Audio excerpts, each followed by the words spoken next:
I wanted to make this video for those of you that are thinking about starting a business but don't really know where to start.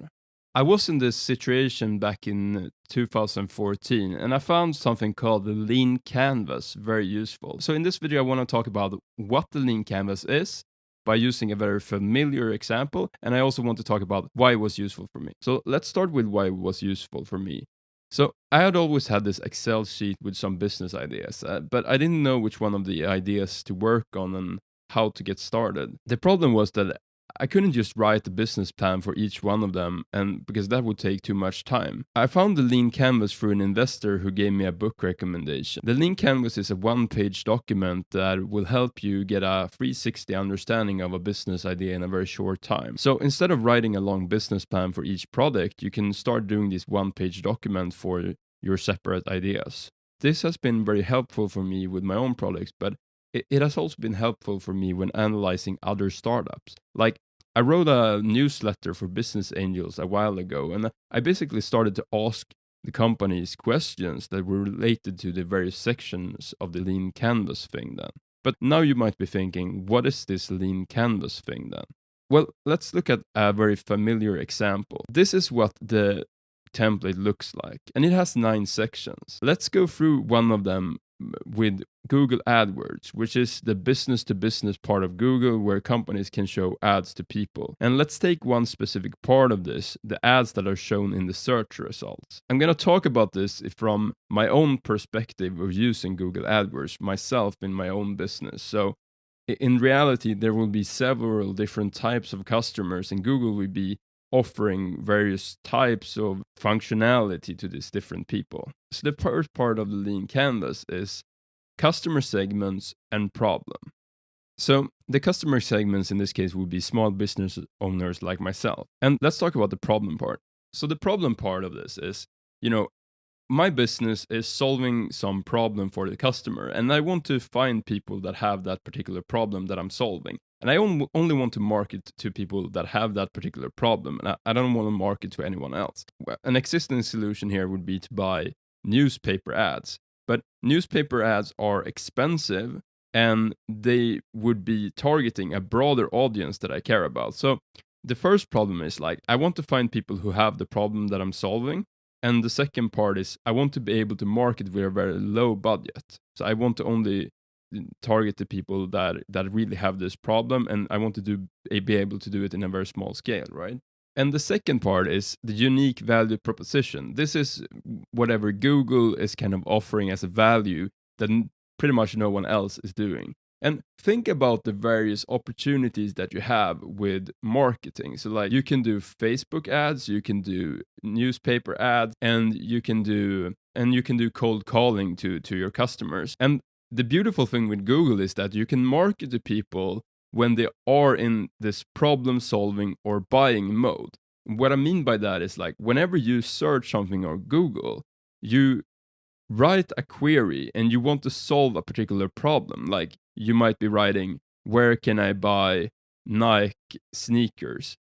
Whenever someone is typing that into Google, they're in a mode where they're trying to buy sneakers. And if we take Facebook as an example instead, when you're scrolling Facebook, you might just scroll Facebook because you're bored, you might scroll Facebook because you've got a new notification, or you might be at Facebook because you want to message a friend. So the reason to why you're on Facebook is a more general thing. So Facebook ads is very great at kind of branding your business and getting the brand out there. But if your business is solving a particular problem and people are Googling for this problem, it's very hard to find a better alternative. Okay, and now let's talk about solutions. So some things that I find very helpful with Google and that kind of solve my problems is that I can discover different keywords, meaning I can see what people are searching for, and they give me examples of related keywords that people are searching for. And I can make bids on keywords. So before I do the marketing campaign, I already know before I start to put up an ad budget how much each click will be. So I can show ads to people, and then I can know what the price of each ad will be. And then I can see the performance of the various campaigns that I have. And the fourth thing is like, I can do this with any budget. I can literally do this with like $10 or like $5, right? So when it comes to unfair advantage, an unfair advantage is something that cannot be easily copied by another company. And in Google's case, it's like, well, they have 86% of the search market. And then, while they have this like huge amount of data for search, they can do that better than anyone else, basically.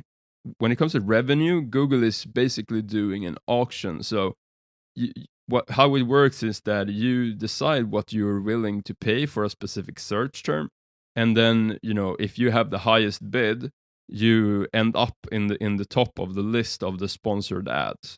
So you basically get to decide like how much is a click worth to me, and then you pay that click to Google. And this is great because it's in align with what value Google is creating for me as a business owner. Like, what is the value of me getting one person to come to my website? That one is pretty easy to figure out because you can just look at like what is your revenue for that particular customer, right? And then you have the key metrics. I mean, this is pretty hard to know because I'm not working at Google, but things like revenue, retention, which is like how many times are people coming back, and then like tons of other things like lifetime value, how much is this like customer bringing in sales over time minus the cost associated with that customer. I have another video about that you can look at. I'll leave the link in the description. And then when it comes to channels is like the path to the customer. And for me, I've basically heard about Google AdWords in two ways. I mean, the first thing is like word of mouth, like other entrepreneurs is talking about this. And then the second part is like Google is sending out free $100 checks. So like you get some money that you can start using for advertising. And that comes back into the cost structure, which is the final part of this, which is, they have to give away these $100 checks in order to get their customers, at least some of them. So that would be a cost associated with that particular customer. And then the revenue that comes in from that particular customer has to obviously be more than $100, right? Because like it wouldn't make sense to give away free money. So this is just a brief introduction to this. If you're interested to know more, try going through this with your own business ideas and read the book Running Lean, where this method is described in more detail. If you have any thoughts about this method, please leave me a comment in the description below. Like, do you think this is useful for you in your business? Is it useful for you to think about other businesses using this framework? I would love to hear from you. And please consider subscribing if you feel that this brought value to you.